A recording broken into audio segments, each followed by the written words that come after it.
The other day at Kororo, I talked a bit about security, but I was talking about many things. But I have been reading papers, and I saw some people writing, especially in the Monitor. That Monitor has got all sorts of very confused people.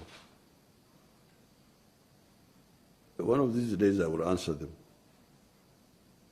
I actually picked one of their papers some weeks ago and kept it. And when I have time, I will answer them.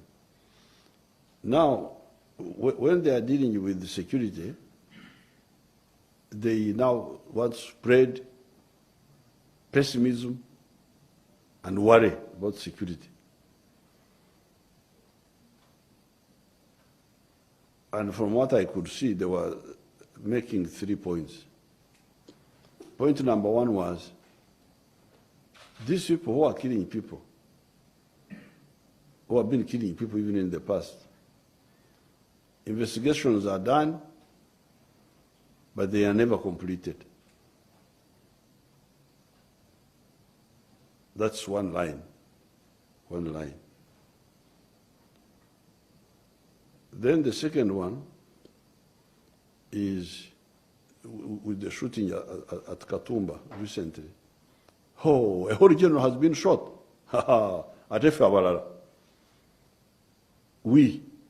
a whole general can be shot, how about us? How about us? It seems the situation is very bad. The situation is very bad. Because if a whole general can be shot, then how about we? So I think we should run away and go to Nani. I don't know, go where.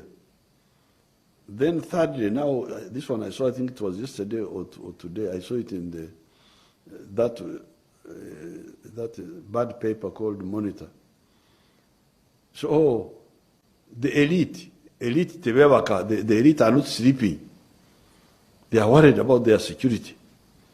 In the past, the elite ran away out of Uganda, but now they're in a dilemma. They don't know where to run away because they have a lot of property. They don't want to leave it here. So they are like the hyena. The hyena, one day the hyena was swallowing a hot something. It was hot. It couldn't swallow. Then somebody said, okay, if you can't swallow, then you spit. So it couldn't spit because it was sweet. It couldn't swallow because it was hot. So the Monitor was saying that the elite are now stuck because they have a lot of property, but they are worried. They want to run away, but if they run away, how will they leave their property? Now, before I speak, I brought one of my fighters, because I normally have our. You don't arrest me and take me to a basement. You don't arrest me and take me to any other place which is not gazetted. You cannot take me to Nalofenya. You cannot take me to Kitalia, because it is the courts that should order me to be remitted to those gazetted places. So Ugandans, we are seeing continued arrest of people without warrant, without decorum. The person you are arresting is someone's father. I saw my father being arrested in 1984 from Clement Hill Road by the Obote government. And I went to visit my father in Luzira prison, Mr. James Oto. It still pains me up to today, 45 years later, because he's my father.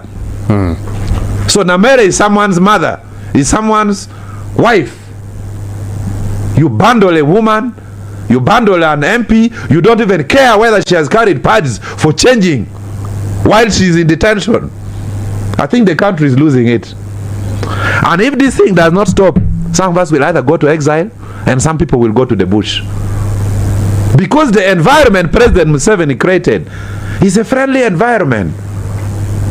We don't want to start saying during President Museveni's regime, the environment President Museveni created is friendly. At least you can predict what will happen. But today, I'm even on TV here, I don't know what will be waiting for me outside. And I don't know if I'm arrested, where I will be taken, what I will eat, what I will be injected with. So if we make life very easy, the best brains will leave the country. We go to exile. We're talking about a daughter of a former Minister of Defense, a daughter of a senior presidential advisor. Does that indicate that perhaps no one is safe? It does not matter. This MP Waiswa for Nakawa, Eddie Mutwe, you arrest them, the law says you are presumed to be innocent until proven guilty. We can arrest a call for suspicion of trying to overthrow government. But in our law, you are innocent until the court proves you guilty. Transition. We are already in the middle of the transition. Transition is not like pressing a switch, then the light comes. We are already in the middle of the transition because we are seeing continued influence in the politics of Uganda by General Muhoozi Kainerugaba. So that is already the transition. You have seen his role in building the enormous good roads in the city. You have seen his role individual of arresting corrupt officers. Makinde now has over 14 senior army officers involved in corruption.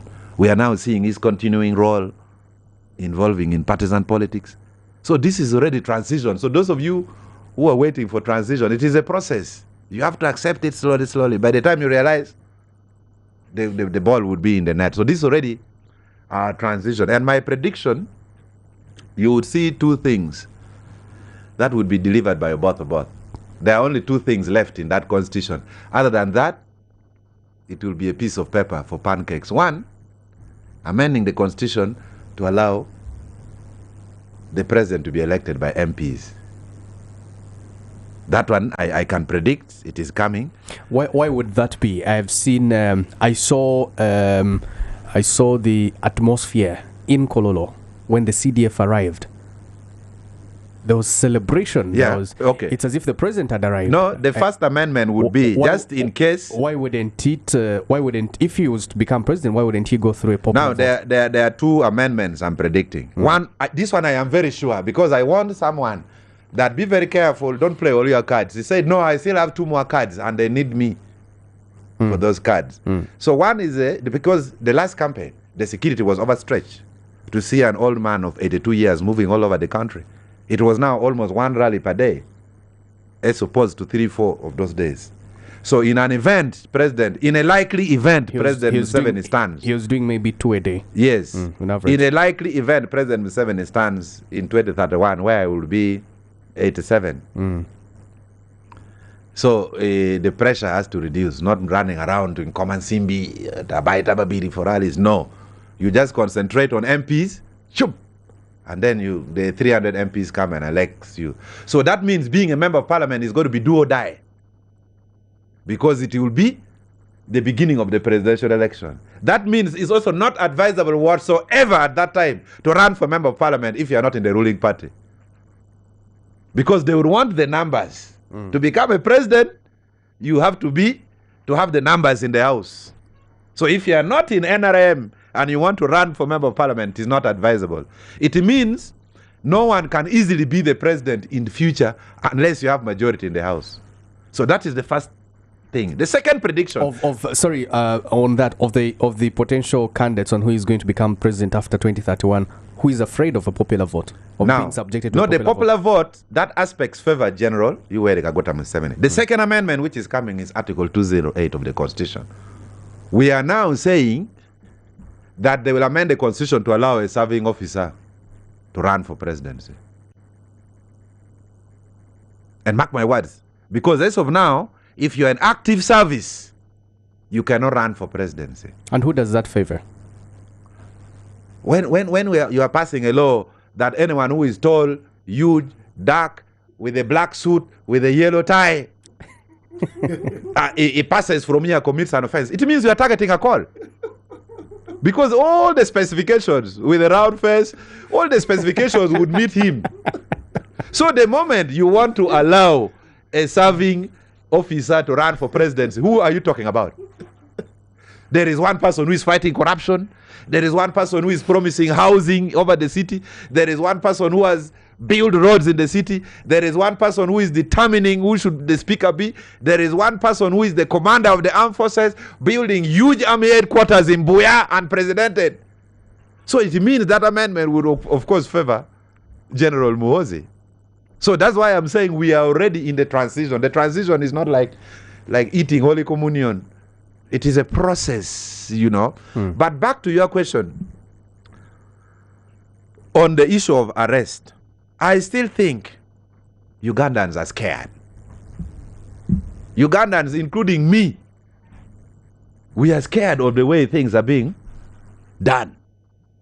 The other day, I went for a weekend at One Love Beach, that beach of Bobby Wine. The beach has almost collapsed. We had ordered for fish, waiting to eat chenyanja with tomatoes. Then a drone appears, a drone of someone who is doing his own things, not the drones of government. Everyone started running, others were diving towards the water. So people are scared. They, oh, drone ajar. So everyone is scared. People love what Jerome was is doing, but they're scared. We feel they may slip back. So whoever is his advisor, Andrew Mwenda, listen to this. There are foundations that General Yoweri Kaguta Museveni has set. If anyone says General Yoweri Kaguta Museveni has done nothing, please go and hang yourself to the nearest tree, because you'll be wasting time. So there are certain foundations, albeit the weaknesses, that we should not what? Drift back and start picking people, taking you to State House, Safe House, picking you in the streets. The other time Betty Namboze was here, they had to sleep at NBS State Studio because the drones were waiting for them down the slope there. So there are some people who just need the minimum. They need the freedom. And by the way, Canary, is it illegal to oppose government? If I don't support you, is it illegal? It is Ugandans who voted, Honorable Call, in 2006 to bring back multipartyism. You tell us what happened in 2017 when you opposed the legislation. Which legislation? Tojikwatako. My friend, you see, shame, to be ashamed. If you do something and you feel ashamed, it is a virtue. If you feel ashamed, you must thank God that you can really feel ashamed. But there are some people who don't feel ashamed, who are beaten inside Parliament in broad daylight, in full view of all the cameras. So, Namere, if you get out, you have to be very careful. Because we have lost people like Nabanja. I sat in that Parliament where I saw MPs throwing out a dead body of another MP that we are not going to have paying our last respect today until we get a report. I was in Parliament where Dr. Onzivu and Dr. Chris Baromozi today, who is singing the movement song loudest, they were carrying Nabanja's brain in a briefcase that they're taking it for autopsy in South Africa. Was that Nabanja or Nebenda? Nebenda, sorry. So we've lost, and Nebenda was having that kind of politics of Namere. Now Namere, before swearing in, just one day in office, you have 365 days times 5, about 1,500 days. One day in office, she's all over. So there's also need for restraint. We don't run parliamentary business on social media. So also when she gets out, there is need for a little caution.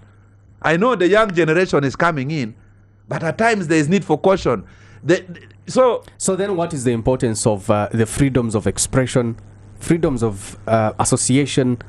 What is the whole what is the whole essence of fighting for these freedoms if you cannot go on social media and express yourself? Freedom is not free. This freedom here is not free.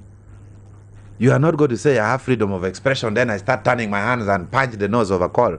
So what I'm trying to say, there are right ways of doing wrong things, there are wrong ways of doing wrong things, and there are right ways of doing, there are wrong ways of doing right things. So the point I am saying is, there is need for social media restraint. Even Kabanda. I saw Kabanda telling Winnie Byanyima that shut up. Really? I shouldn't have said that on this TV. A young man of 37 years telling a mother that shut up. Really? That unprofessional? We are going to arrest you. The judge that the judge in Masaka is waiting for you. A member of parliament is even talking on how the judiciary will handle the petition. So why did you waste some of our times to go for election petition? So a person like Kabanda should be arrested for contempt of court. Because you cannot say a judicial officer who is trying an election petition in Masaka is going to rule against Namere. Then the system, it means the war has gone to judiciary. So we need a little bit of restraint the way we engage our colleagues. I saw Kateshumba appealing to Kabanda, sir, my colleague, please keep me out of your business. And Kabanda replies, I'm not your colleague. So I talk a lot, but Kabanda should know Muhoozi carries a gun, but he does not carry a gun. He's a civilian like me. So we civilian actors should have a lot of restraint and political courtesy. So Namere, when you come out, the world is not ending tomorrow. Uganda is not going anywhere. You exercise restraint, caution, safety first. Peace first, freedom later. The South Africans, the youth made a mistake. They said freedom first, peace later. Now they got independence from the apartheid regime. They are now chasing the blacks away because they were fighting for freedom without peace.